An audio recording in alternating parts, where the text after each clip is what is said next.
your YouTube metrics are lying to you. Not because the numbers are fake. The numbers are real.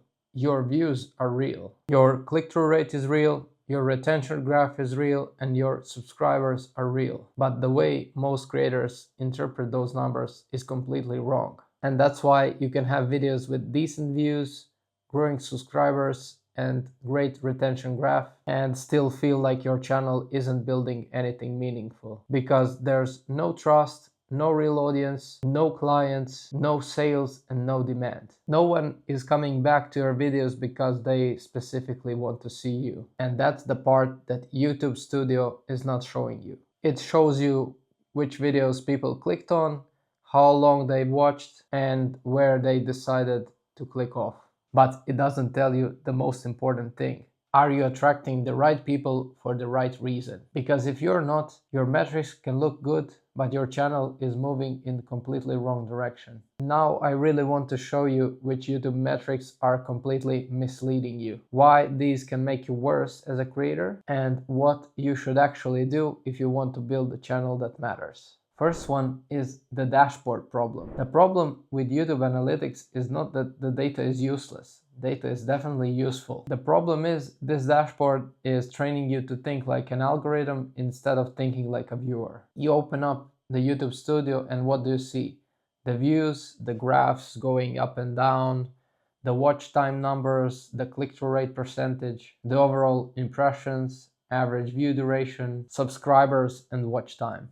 And then slowly, without realizing, you start treating those numbers as a goal. You think more views means better video, high retention means better video, more subscribers means better channel. But that's not always true, because YouTube Studio is measuring behavior. What it's not measuring is meaning. It can tell you that someone watched your video, but what it can't tell you is if you built trust with someone who watched your video. It can tell you if someone clicked, but it can't tell you if this is the right viewer for your channel, or because your packaging attracted the wrong person. It can tell you if the retention was high, but it can't tell you if the viewer stayed because your videos were valuable, or just because this was an easy entertainment. And this is exactly what I help creators fix. I work with YouTube channels on growth strategy and video editing with one goal: turning content into real revenue, not just better looking analytics. I helped generate $10 million for 20 clients through AdSense revenue, sales, coaching, and other services.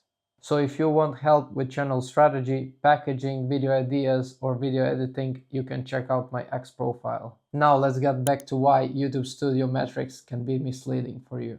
Because if you're a creator that doesn't just want to get attention, if you're a coach, consultant, any kind of service provider, or a business owner trying to scale your business using YouTube, you're probably not only interested in did people watch my video. The better question is, what did these views did for me? Did it build trust? Did it bring you more leads? Did it make you a social proof in your niche? Did it generate more sales or get you more clients? Does it make the viewer respect your expertise? Or did it move the potential customer closer to taking action? Hopefully it didn't create just another passive viewer. This is where most of us creators get trapped. We optimize our videos for views, and we ignore the outcomes those numbers don't show. Let's start with the most obvious one, views. Views are the easiest metric to understand. More views gives you proof that your channel is working. But in my opinion, views are one of the metrics that's the easiest to misunderstand. 1,000 views from the right people is much more valuable than millions of views from the wrong audience. And this might sound to you like a cope people would make when their videos underperform. But if you're doing business on YouTube, you know it's true. Getting a lot of views doesn't mean anything to you if these are all the people who won't buy from you, won't use your service, won't do any kind of business with you. Your goal is to reach people who have problems that you're solving, they have the budget to work with you, and they have the awareness to recognize that you're an expert in your field. And don't get me wrong, viral videos can bring you attention. But if all this attention doesn't build you the right audience, people who trust, and it doesn't build your business, is it even worth it? Because it's just building a spike for you, it doesn't build your business. This is why some creators blow up and you never see their videos ever again. Or like a musician who makes one hit and you never hear about them again. Your video attracted attention, but not the alignment. People watched your video, but they didn't really understand your channel and they won't stick around.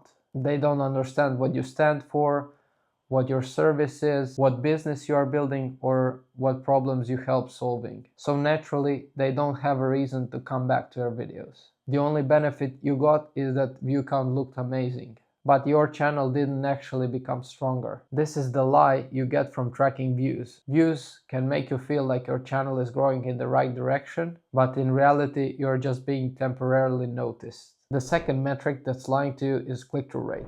Click-through rate is important. If people don't click, no one is going to watch. So yes, your packaging, titles, and thumbnails are very important, but click-through rate can also trick you into becoming a worse creator. Because once you start obsessing over clicks, you ask what will get the most people to click, instead of asking what will get the right person to click. And these are obviously not the same questions. A good title can bring you clicks and damage trust at the same time. A thumbnail can create curiosity and bring the wrong kind of audience. A big promise can bring people in and then they feel disappointed a few minutes later. This is where you can damage your channel and your reputation. Because you can win the click and destroy the relationship with your viewer. And on YouTube, the relationship matters more than just getting clicks. So when deciding on what you are promising with your title, make sure your video delivers exactly that. Because once you lose trust with people, they will get highly demotivated to click on your next video. This is why I don't think the goal should be higher click-through rate.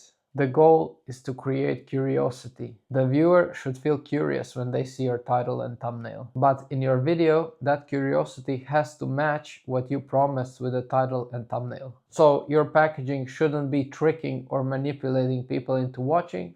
It should just bring them to your videos and then you help them solve their problem or whatever you promised with your title and thumbnail. Now let's talk about retention. This is the metric most creators are worshipping. Everyone is telling you that retention is the key. You have to keep people watching no matter what. Cut videos faster, remove pauses, do zoom-ins, do b-rolls, do motion graphics, any kind of pattern interrupts that keep people watching. And yes, retention matters. If most of your viewers leave in the first 30 seconds, something is wrong. But high retention doesn't actually mean the video is doing the right job. Sometimes the high retention means the video was either valuable or fun to watch, and sometimes it just shows that video was easy to consume. And this is the part most creators don't talk about. Easy content often retains well. Simple content retains well. Dramatic content retains well. Fast-paced content retains well. But if your goal is to build trust, authority, and demand,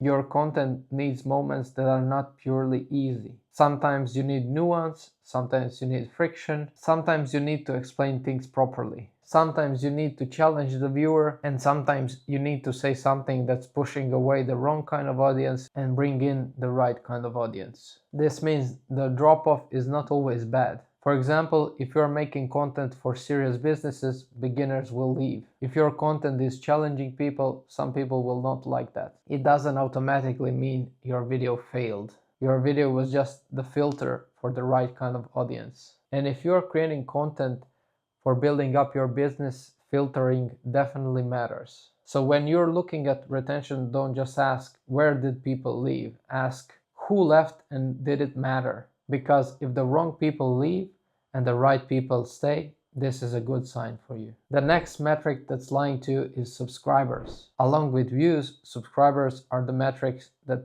feels obvious that your channel is growing. And getting more subscribers is a proof that your channel is getting more attention. But even the subscriber count can be misleading, because subscriber doesn't equal the potential customer. A subscriber is just a person who clicked a button. The real question is, why did they subscribe? Have they even understood your channel, or are they ready to be a customer or use your service? Because if you're building high subscriber count with no loyalty, does it even matter for your business? And that's why the subscriber count is not the full story. The better signal is returning viewers. Are people coming back? Are they watching multiple videos? Are they trying to understand your videos? Are they choosing you again when they have other options? This is much more important, because subscribing is just one moment. Returning to your videos is a pattern, and your channel is built on patterns. The real problem is we can optimize for what we can see.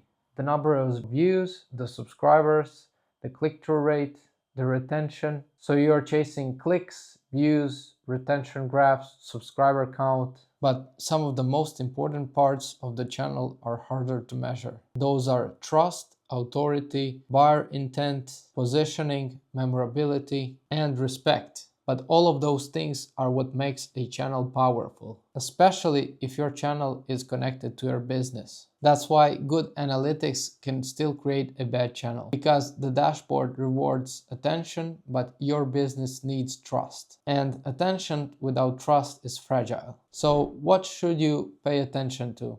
And I'm not saying ignore the analytics, because that's stupid. You should definitely track your data, but look at it through a different lens. For example, if you sell coaching, did your videos attract viewers who have problems you solve? If you sell a service, did it make your expertise obvious? If you sell a course, did it create belief in your methods? If you sell a course, did it create belief in your methods? If you're building a personal brand, did it make you more memorable? This is how you start using analytics properly. Metrics should inform your strategy and not become your strategy. Each of your videos should do 3 things. The first one is it should attract the right people. The second one, it should build trust. And the third one, it should create a reason to return. If you do all of these with each video, your channel becomes stronger. And that's the difference. Weak channels chase attention, but strong channels build recognition. So yes, your YouTube metrics matter, but they are not the truth. They are the signals, and signals need interpretation. A high view count doesn't always mean growth. A high click-through rate doesn't always mean trust. A high retention doesn't always mean authority. A growing subscriber count doesn't always mean the real audience. The numbers show what happened, but they don't always show what it means. So your job as a creator is to look beyond the dashboard and ask yourself, is this building the channel that I actually want? And is this attracting the right kind of audience I need? Or am I just producing content that's chasing views and vanity metrics? Because YouTube metrics can help you grow, but if you worship them blindly, they can also lead you to the wrong direction. And that's how creators end up with good stats and with channel that doesn't really matter. And if you want to understand why some creators get views but feel invisible, watch this video next.